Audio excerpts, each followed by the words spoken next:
नमस्कार. आजचा विषय आहे गिफ्ट डीड किंवा बक्षीसपत्र याचे रजिस्ट्रेशन करणे गरजेचे आहे का?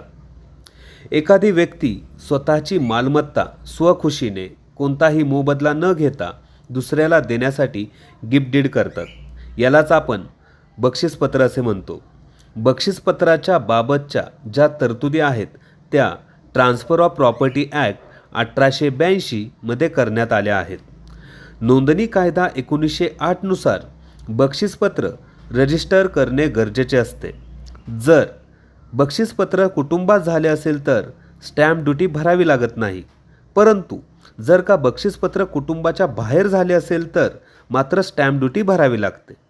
बक्षीसपत्राने घेतलेली मालमत्ता विकता येते का?